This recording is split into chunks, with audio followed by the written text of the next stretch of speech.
All right, everybody. Welcome back to another episode of Hawk's Podcast. I'm Hawk. I'm your host. I'm recording this on Sunday, April 27th.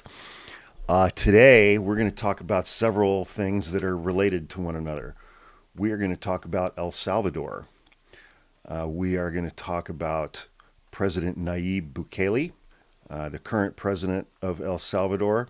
We're going to talk about MS-13, and we are going to talk about CECOT, the Terrorism Confinement Center, the prison that we've been hearing so much about inside El Salvador, and that the United States sent about 235 immigrant deportees to on March 15th. First, we're going to start with the State Department's travel advisory for El Salvador. Currently, exercise normal precautions. Americans traveling to El Salvador. Gang activity has decreased over the last 3 years. This has caused a drop in violent crimes and murders. We're going to talk about how that came to be today. U.S. government employees working in El Salvador are allowed to travel throughout the country during daylight hours. Okay, sounds pretty safe. U.S. government employees are prohibited from using public buses, frequently the target of attacks of gangs. Since March of 2022, there's been what's called a state of exception in El Salvador. I think we would understand that to be a state of emergency. It allows local authorities to arrest anyone who they think is involved in gang activity. It suspends several constitutional rights. This includes the right to normal protections of criminal procedure, like the right for a speedy or a fair trial. Tens of thousands of people are currently in prison under the state of exception. Several U.S. and other foreign citizens have been detained under the state of exception. Okay, the state of exception is still in place. If you decide to travel in El Salvador, minimize travel outside of major cities at night. El Salvador has a zero tolerance for driving under the influence of alcohol. You can be detained for having any level of alcohol while driving. Do not drink and drive. When possible, travel in pairs or groups. Okie doke. Do not hitchhike. Can you imagine traveling to El Salvador and thinking it would be a good idea to hitchhike? Do not physically resist any robbery attempt. Stay alert when visiting banks or ATMs. Use caution when swimming near El Salvador's beaches. No reason given. Okay, so I read a whole ton of stuff for this episode, a lot of it extremely interesting. We're going to start talking about El Salvador itself before we get into the other topic areas. The history of how El Salvador came to be and the history of this region. I read a whole bunch about that today, and it was pretty fascinating, to be honest with you. There have been humans inhabiting this area of what is now Central America and El Salvador and Honduras and Guatemala for thousands of years.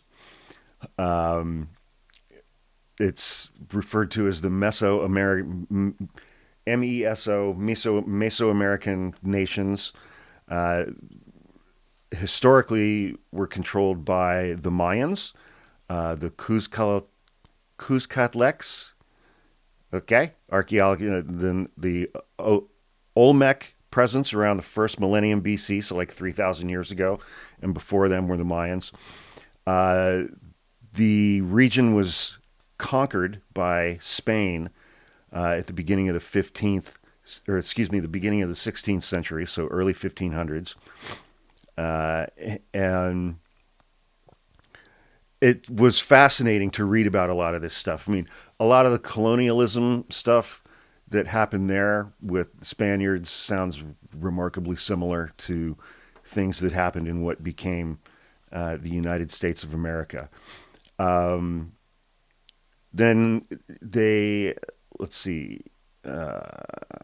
El Salvador became a sovereign state around 1841, and with more or less the same borders that it has today. And from the late 19th century to the mid 20th century, El Salvador endured chronic political and economic instability characterized by coups, revolts, and a succession of authoritarian rulers. All of this civil unrest and persistent socioeconomic inequality culminated in a Salvadoran civil war from 1979 to 1992, so pretty recent history, fought between a military-led government backed by the United States and a coalition of left-wing guerrilla groups. During the Civil War and afterwards, large numbers of Salvadorans emigrated to the United States. From 1980 through 2008, nearly 1 million Salvadorans emigrated to the United States, and by 2008, they were the sixth largest immigrant group in the United States. Their economy is dominated by agriculture, indigenous cacao crops in the 16th century, and then boomed into the farming of the indigo plant in the 19th century, which was used for dyes. You just think the color indigo. Then it shifted to coffee, which by the early 20th century accounted for 90% of export earnings. They've since reduced their dependence on coffee and embarked on diversifying its economy by opening up trade and financial links and expanding the manufacturing sector. The colon, the currency of El Salvador since 1892, was replaced by the United States dollar in 2001. So, yeah, there you go. It is a country of currently about a population of about 6 million people. And here's some cool stuff that I found. During the Pleistocene, Pleistocene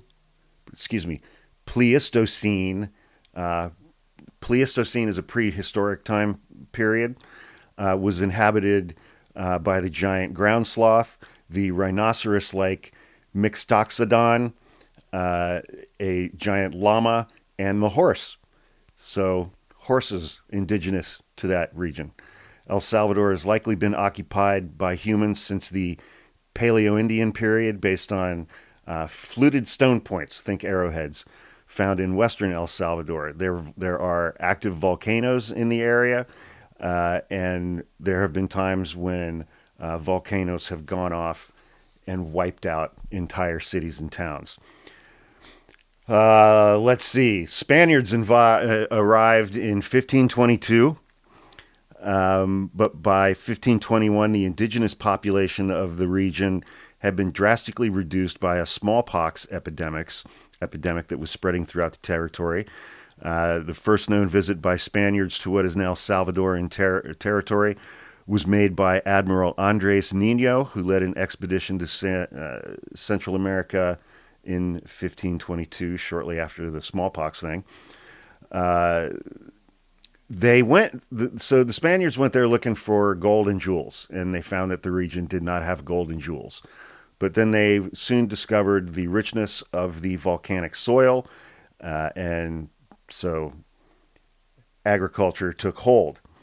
Then there was a Spanish conquistador named Pedro de Alvarado, who had some difficulty with the locals.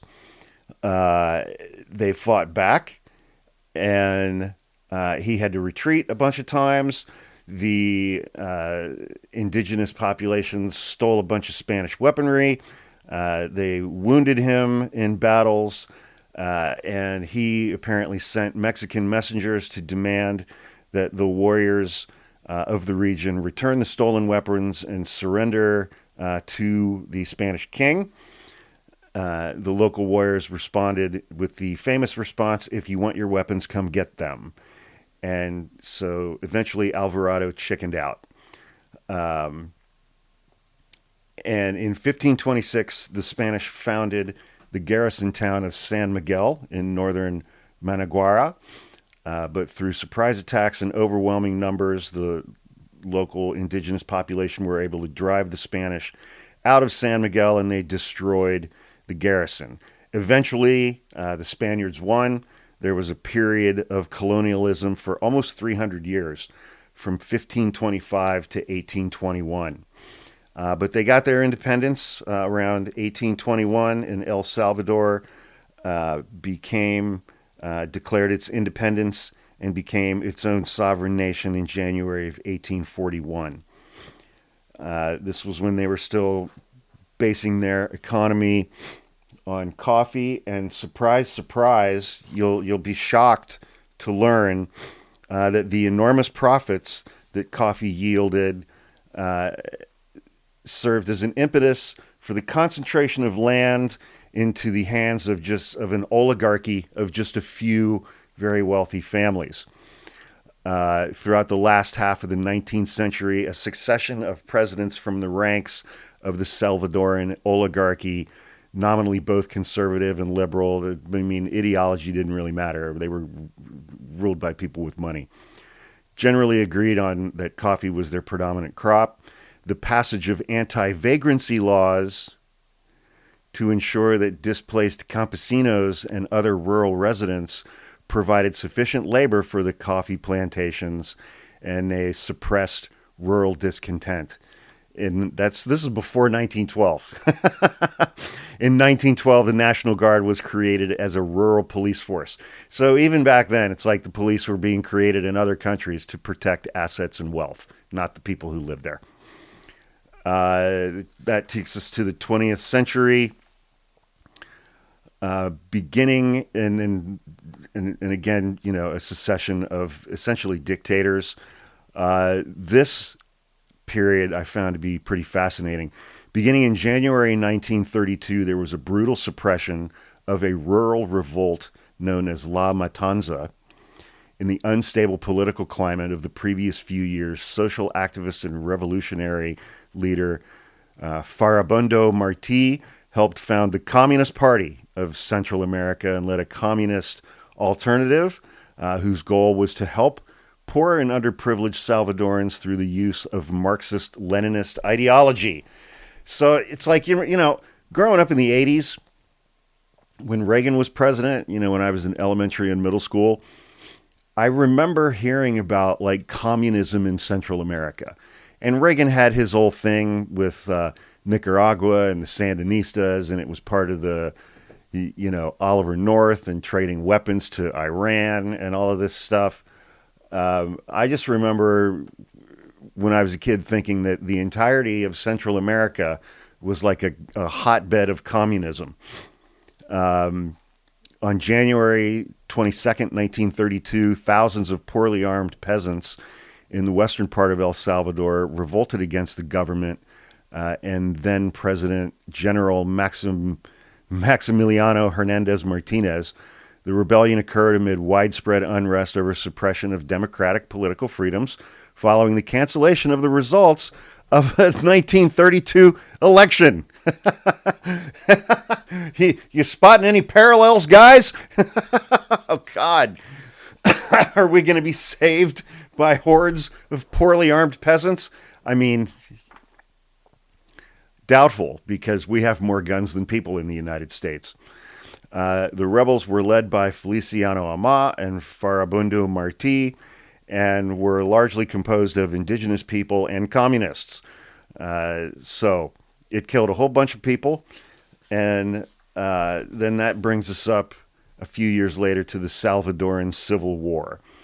The United States supported and financed the creation of a junta to change the political environment and stop the spread of a leftist communist insurrection. Cool. It killed tens of thousands of people. An unknown number of people disappeared during the conflict, and the UN reports that more than 75,000 people were killed. But in October 2017, they put a former president in prison after he and his sons had illegally enriched themselves. In 2018, another former president was sentenced to 10 years in prison after he pleaded guilty to diverting more than $300 million in state funds to his own businesses. I'm reading through this stuff and I'm like, gosh, that sounds familiar. So then we get to our current president, President Bukele. He was elected in 2019, and he had been kicked out of one political party. So he'd been a mayor a couple times for some cities in El Salvador. And so he just started a new political party, the Party of New Ideas, Nuevas Ideas. And he won. His party and its allies won a supermajority in the parliament.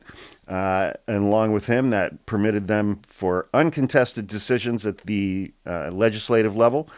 The supermajority that President Bukele has permits him to appoint judiciary members and pass laws with little to no opposition, for instance, to remove presidential term limits. Putin. Yeah. So he appoints a bunch of people to the court. He controls the legislative supermajority because they have single-term limits in El Salvador. You can only serve one term as president. So he got that changed so that he could run for re-election in 2023, I believe. So they got that done. He ran again. He got re-elected. He's currently in his second term. And one of the things that he campaigned on and that got him elected was he campaigned to make El Salvador safe again. For years, for 20 years, there are two gangs, MS-13 and Barrio 18, that were both actually started in the United States. Both of these gangs were started in the United States. And we, in the United States, then when we would find members of these gangs during the 90s, the aughts, and the 2010s, we would deport them back to El Salvador. And that's how MS-13 and Barrio 18 got started in El Salvador. Those gangs were started here in the United States by El Salvadorans. And prior to us deporting all of those gang members to El Salvador did not have a gang problem. We exported that to them.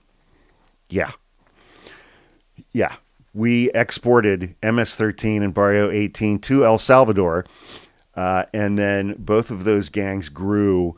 MS-13, greater numbers, greater prominence, but to a point where there were 60 or 70,000 members of those gangs just in El Salvador.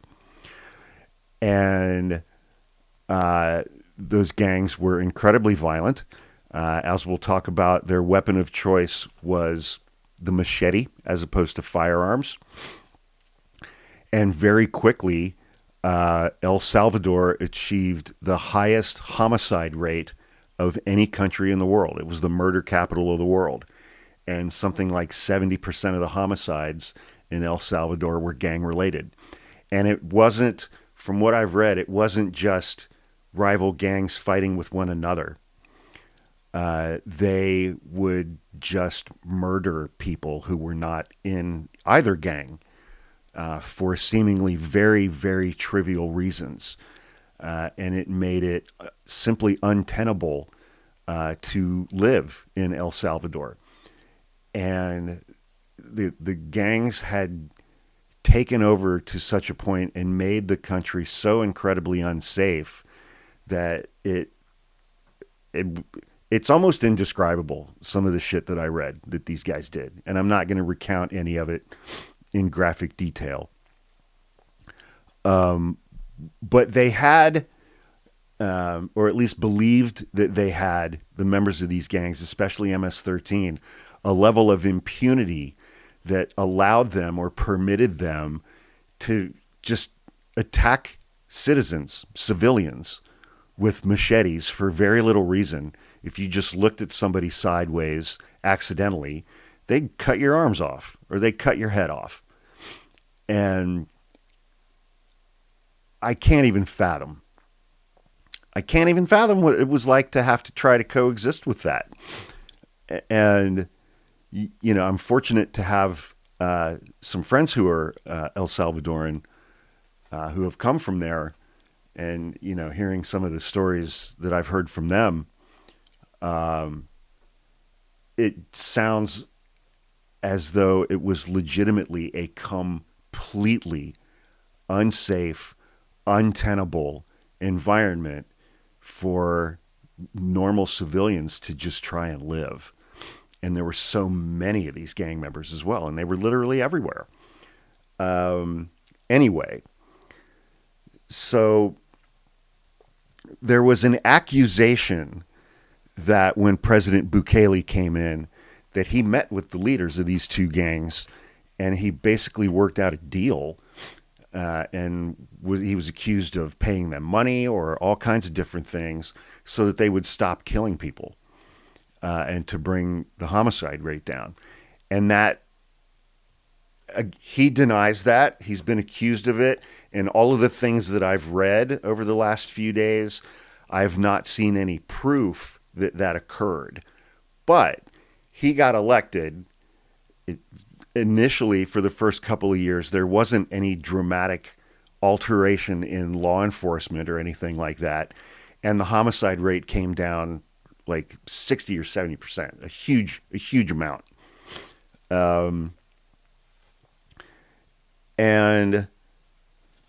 But then, let me see if I can find it here.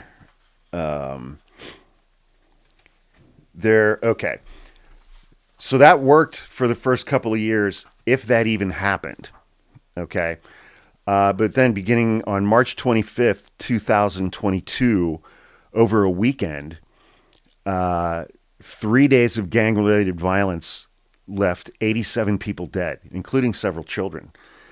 In response, President Bukele asked the Salvadoran parliament to ratify a state of emergency, which was that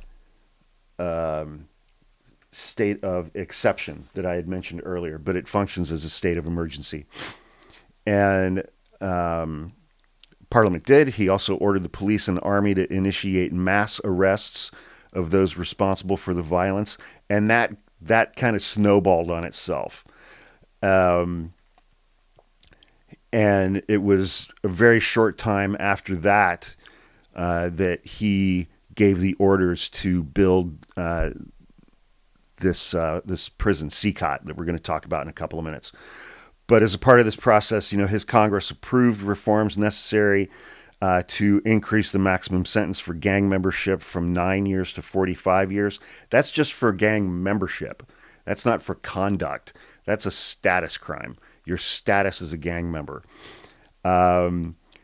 They passed rules that gave legal coverage to police to arrest any citizen suspected of being a gang member, even if they didn't have any proof, as well as to punish the dissemination of gang messages, including independent journalism that was talking about the gang crisis. So if you were a reporter and you wrote a story about MS-13, you could end up in prison.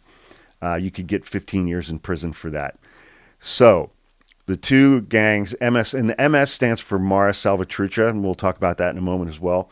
MS-13 and Barrio 18 gangs were estimated in 2022 to have around 70,000 members in El Salvador, and around 72,000 suspected gang members have been sent to prison in El Salvador, including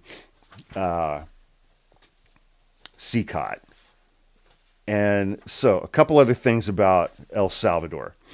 Abortion is banned with no exceptions for incest, rape, or threat to the mother's life. And as a result, recently, over 2 decades, over 180 women have been imprisoned for abortion-related crimes, some for up to 30 years. Discrimination against LGBTQ people in El Salvador is very widespread. According to a 2013 survey by Pew Research, 53% of Salvadorans believe that homosexuality should not be accepted by society.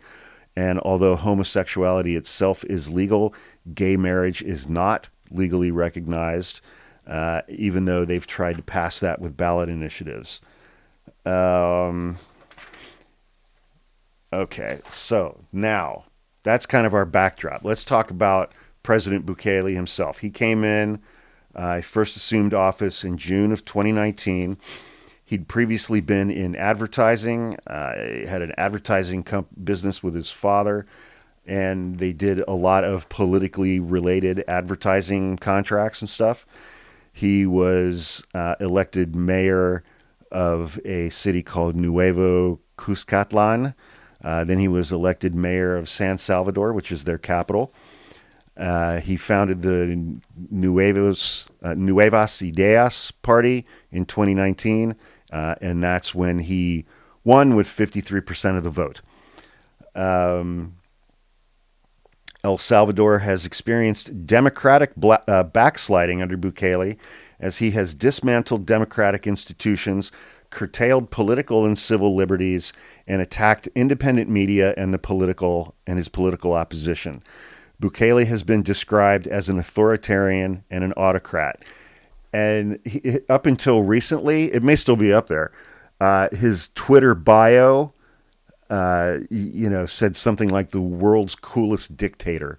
He's also very, very well known for essentially functioning as an internet troll, and he just trolls people on the internet. An autocratic ruler of a country, and he's an internet troll. And his bio says world's coolest dictator. So, for whatever that's worth. In February 2020, he ordered 40 soldiers into the Legislative Assembly building to intimidate lawmakers into approving funding for some proposed legislation that he wanted. Interestingly, he describes himself as neither on the political left nor the political right. Which, anytime I hear somebody say that, I think they're just in it for the money. But, let's read on and see what we can find.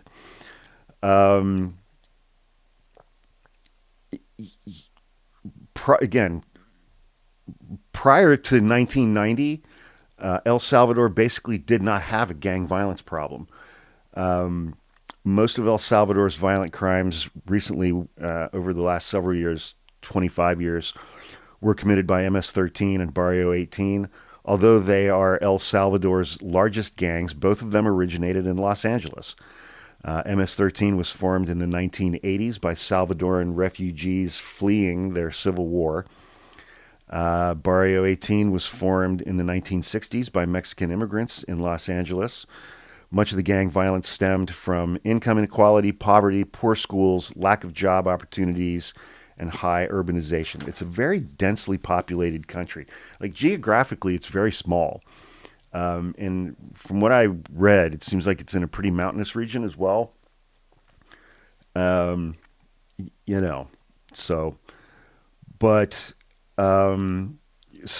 December 8th, 2021, the U.S. Department of the Treasury accused President Bukele's government of secretly negotiating with MS-13 and Barrio 18 to lower the country's homicide rate. The department stated that Bukele's government provided financial incentives to both gangs to ensure that they would reduce the country's homicide rate and would also support his political party, Nuevas Ideas, in the election held earlier that year. He has always denied those accusations and instead attacked the United States and is saying, the United States is demanding absolute submission from El Salvador and its presidency to try to turn the population against the United States. And, very, very Trumpian stuff going on with him.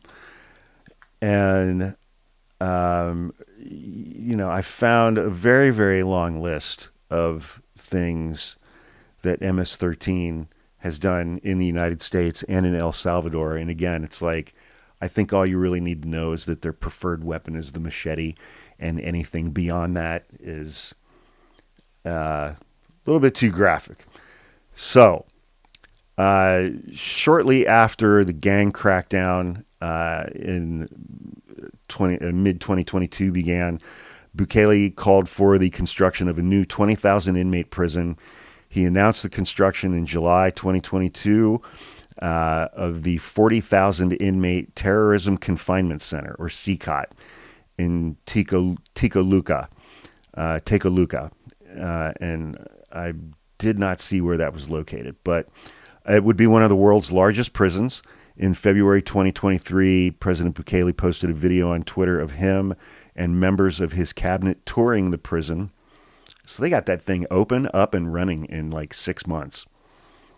And, here in the Bay Area, when we have an earthquake, it takes 25 years to replace a bridge. Just saying. The prison is staffed by 250 police officers and 600 soldiers, and it covers 410 acres. He posted in a Twitter video in February of 23 showing the transfer of the prison's first 2,000 prisoners, and posted a similar video the following months showing 2,000 additional prisoners. By June 11th, 2024, CECOT had at least 14,500 inmates. It's impossible to know whether or not that's accurate. Okay, during the gang crackdown, they've arrested over 72,000 people who were suspected of being gang members, many of whom were given like group trials where they weren't permitted to see the evidence that was against them individually. They weren't allowed to present an individual defense. And then they were sentenced to horrifically long sentences in these prisons. In a country where the president and the vice president and the warden of this prison, the person who runs this prison, regularly say that no one has ever made it out of this prison alive. No one has ever been released. No one has ever completed a sentence in this prison. And the vast majority of people who are in that prison have not even gotten a trial, let alone an actual sentence, so they know the time frame of how much time they have to serve. But again, it's very easy for somebody like me sitting here in the United States in Northern California to talk about things like due process and arraignments and trials and charges and defenses in El Salvador, a country that I've never visited. Again, I have some friends who are from there, and they're like, hey man, El Salvador is safe again. It's like you can walk around and you're safe. And it wasn't that way for 25 years. And so that means a lot to civilians who live there. And, I've got friends up here from El Salvador who still have family in El Salvador. And they're like, our families are safe now, man. So there's that. And that's a real and valid consideration. It's not something that you can just brush aside, and say, well, they don't have due process, so nah. That's not something you can just brush aside. It's not something that they brush aside for their friends and family who still live in El Salvador. And, so obviously now, President Bukele was one of the first people to congratulate Donald Trump after he won re-election in 2024. He came up here and met with Donald Trump in 2019 after he'd been inaugurated, and called on Trump to promote legal migration in an effort to combat illegal migration and to maintain United States temporary protected status for Salvadoran immigrants who are living here in the United States. And I know that recently Donald Trump has terminated temporary protected status for immigrants from Venezuela, immigrants from Haiti. I don't know if he's done that for immigrants from El Salvador. So in 2021, President Biden refused to meet with President Bukele when he arrived unannounced in Washington, D.C. to come meet with Joe Biden. So there's that. But there's been a lot of stuff going on with President Bukele and the Trump administration in Trump's second term. And in February of 2025, a couple months ago, Marco Rubio went down to El Salvador and met with President Bukele. Sorry, I got a bug buzzing me. I have a gnat. And that's where they struck this deal that President Bukele would house deportees from the United States in CECOT prison, regardless of whether or not those people had been convicted of a crime. And I know on the first 3 planes that went down there on March 15th, I believe there were several passengers who were women, and President Bukele sent them back. He's like, we don't have facilities for women here. And nobody really knows where those women ended up or where they landed.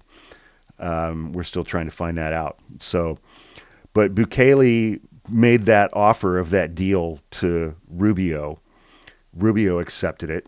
Bukele offered Secretary of State Rubio to accept non-Salvadoran deportees from the United States, including convicted American prisoners, in exchange for money. Prisoners of U.S. citizenship and legal residence. Rubio described the offer as the most unprecedented and extraordinary migratory agreement anywhere in the world. On March 15th, 2025, the United States deported 238 alleged members of Venezuelan gang Tren de Aragua to El Salvador, and they all sit in that prison except for one, Kilmar Abrego Garcia, who apparently has been moved to a different prison in El Salvador. So Kilmar Abrego Garcia appears to be the very first person to ever be let out of CECOT. First one ever to walk out of there alive. Yeah. So, and there are all kinds of legal things going on with that right now. As far as his personal life goes, he's married. He's got a couple kids. According to the Salvadoran government's transparency website, Bukele's monthly presidential salary is $5,200. That's how much you make per month as president of El Salvador. He has personal wealth of $2.5 million. Most of that was acquired through business ventures before entering politics, and he owns a coffee plantation, a coffee farm. I have another whole section here about MS-13, but I don't really think we need to cover them anymore. So let's talk about this prison. So I kept coming across this number that it's got 14,500 inmates. But digging into, and that's what's reported by the El Salvadoran government. They don't publicly disclose, for the most part, who is confined in CECOT.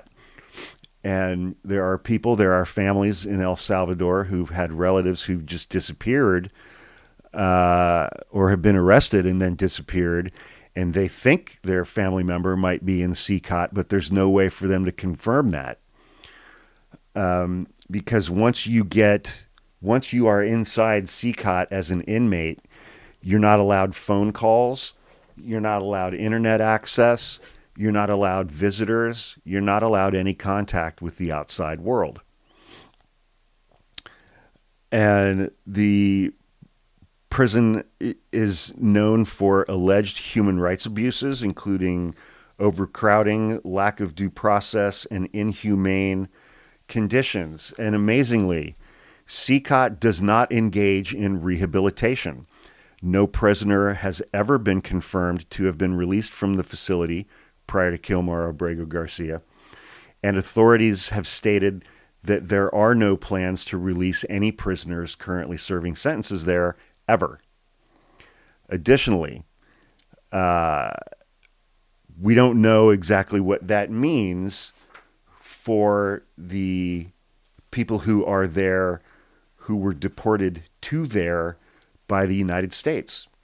Again, and 60 Minutes did a thing on these deportees, these prisoners, a couple weeks ago, and they found that 75% of them have no criminal record in the United States or in El Salvador. About 12% of them had a criminal record in the United States for nonviolent offenses like burglary. And there were about 8% that did have criminal charges, at least, and some convictions for violent crimes like rape, murder, kidnapping, assault, things like that. But 8%, man. And 75% of them have no record at all, including Kilmar Abrego Garcia. But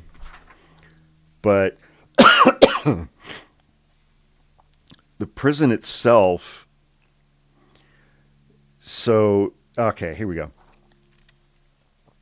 Well, and in April 2025, after he met with Donald Trump in the Oval Office, President Bukele said he's going to double CECOT's capacity to 80,000 inmates.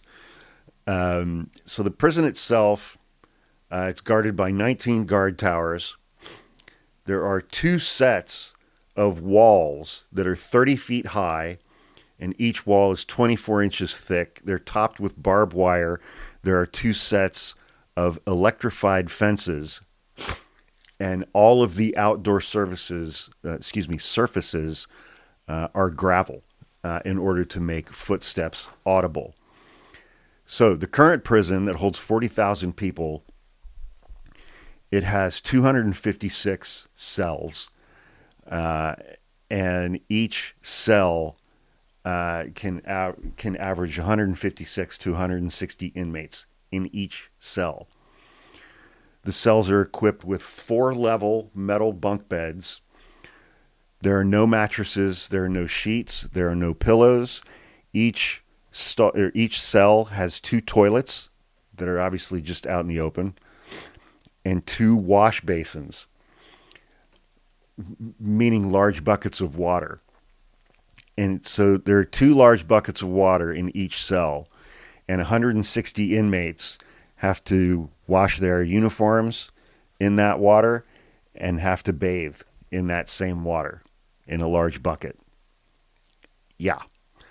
The cells are lit by artificial lights 24 hours a day. There are no windows anywhere in these buildings. Each cell is provided with 2 Bibles, and closed-circuit camera TVs and armed guards monitor each cell 24 hours a day. The inmates are permitted to leave their cell for 30 minutes a day. So they're in there for 23 and a half hours a day.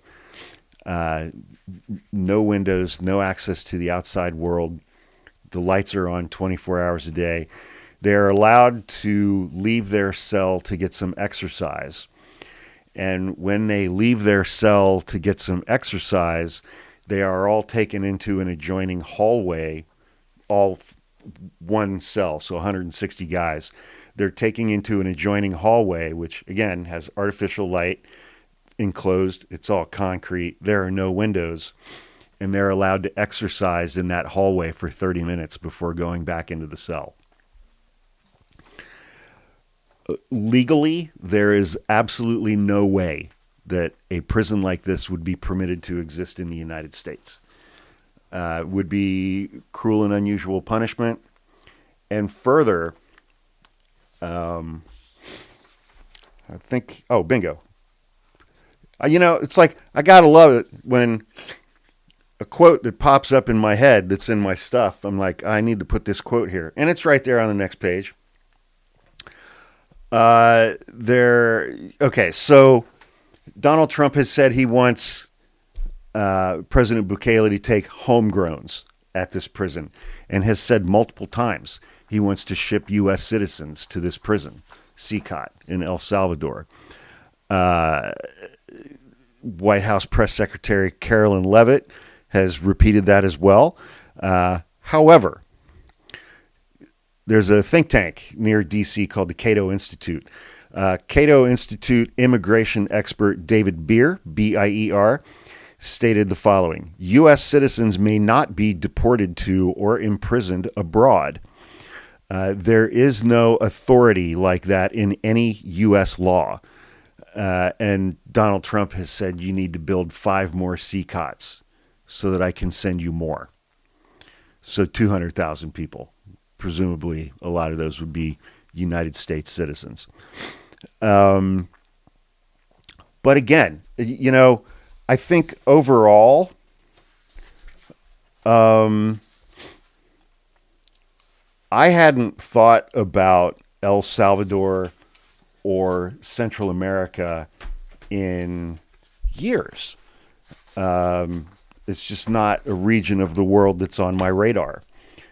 And then Donald Trump, then Marco Rubio makes this deal to send deportees there with no due process. Fortunately, the Supreme Court has said you can deport people under the Alien Enemies Act, but they still have to get due process. They get notice.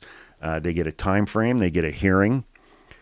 You have to give them due process. The Supreme Court did not say that Donald Trump must bring back the deportees, the 238 that we've already taken there. But the Supreme Court has upheld the order that says he's got to facilitate the return of Kilmar Abrego Garcia. So we'll see if that happens. But, the country of El Salvador had not been on my radar for quite some time until Trump made this deal and had the president of El Salvador in the Oval Office. And we all saw the interaction that they had with each other. And, now the country of El Salvador in this prison, CECOT prison, it's in the spotlight. It's getting a tremendous amount of attention. And, and then Maryland Senator Chris Van Hollen went down there and demanded to meet with Kilmar Abrego Garcia. And they brought Kilmar Abrego Garcia outside the prison walls, dressed him up in nice clothes, and they met in a hotel restaurant with fake margaritas, apparently. And, so nobody knows how this is going to shake out. Nobody knows how this is going to shake out. But there have been several prominent Democrats, members of the House and the Senate, who have given public statements, not so veiled warnings to President Bukele that Donald Trump is not going to be president forever. Dude's 79 years old, man. He's 79 years old and he is a lame duck. Even if he decides to overstay the end of his second term, he's 79 and he lives on Big Macs and Diet Cokes and cheats at golf, and he's morbidly obese. I mean, the man, he's not a healthy man. He's just not. And, semi-veiled threats to President Bukele that's like, you need the United States a lot more than we need you, sport. And sooner or later, there's going to be another Democrat in the Oval Office. And how you are behaving right now is no doubt going to have a significant impact on El Salvador's relationship with the United States going forward when that happens. But, all of this stuff is up in the air right now. All of this stuff with the courts is progressing through court systems, and there are hearings taking place, and the United States Supreme Court is issuing rulings, and we're hanging out to see if Donald Trump is going to comply with any of those. So it's a very, very fluid situation. We have deported additional people to El Salvador, to this prison, after those first 3 flights on March 15th. But, and there still continues to be a lack of due process, both here and in El Salvador. But again, the civilian residents of El Salvador are happy that their country is now safe, and they credit President Bukele with making that happen. And it's really hard to fault them for that, especially when we're up here in the United States enjoying all kinds of rights and civil liberties that they don't necessarily have. So that is my episode about El Salvador, President Bukele, MS-13, and CECOT prison. I appreciate you guys listening. If you have any questions or comments, please leave them in the comments on this video, wherever you might see it. And I will come back to those. But we still have a lot more to learn about all of this situation. And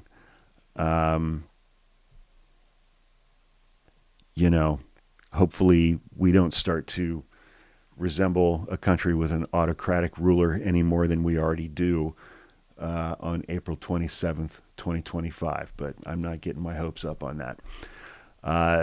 Thank you for watching and listening, and I'll see you guys soon. Be safe.